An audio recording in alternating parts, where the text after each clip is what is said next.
Sudbury. Thank you, Speaker. Question is for the Finance Minister. Speaker, when the Premier was a Toronto councillor, he said, and I'm quoting here, "We're going to be outsourcing everything that is not nailed down." One of his first acts as Premier was to commission a quickie report from a private consultant that recommended privatization and outsourcing.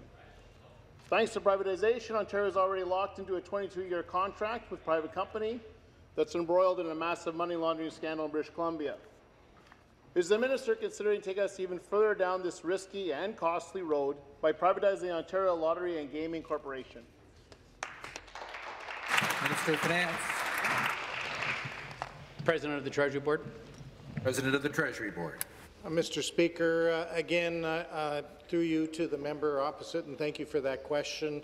Mr. Speaker, the E&Y report was commissioned so that we could do a deep dive into the previous government, Liberal government spending.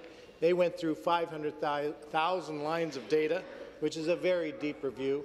And in that review, we saw that they completed on time and below budget. Mr. Speaker, there are lots of great ideas within that report. I'd encourage again that the members opposite read that report, because within that report it very clearly says that we should leave no stone unturned, that we will look at all elements of how to save the public money.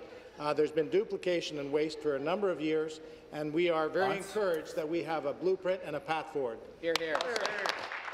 Supplementary. Thank you, Speaker. In 2014, the Conservatives were touting a white paper, and it said that in addition to selling off Hydro One and OPG, the government should, and I'm quoting here, move to wind down the Ontario Lottery and Gaming Corporation, privatize its lotteries, casino assets, and slots operations. That's the full quote. Do the Conservatives still believe that Ontario's lottery should be privatized, or can the minister assure us that this bad idea is completely off the table?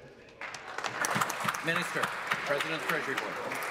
Yeah, thank you again, Mr. Speaker, and through you to the member.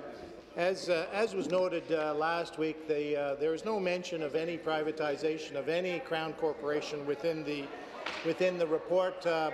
What I would say is this, with regard to any privatization. What it did say is that if there is a good business case, and Mr. Speaker, in my experience, if you get one-time savings but forego lots of future revenues and prices go up, just like Hydro One, maybe that's not such a good business case that we should be looking at, Mr. Speaker. But voted against it. The number one thing that we have to do is we have to take care of the people. We have to make sure that our fiscal house is in order. The parliamentary budget officer last week said that Ontario's fiscal situation is not sustainable. How are we going to protect core services, hospitals, education, infrastructure, transit, if we don't make sure that we have sustainable funding?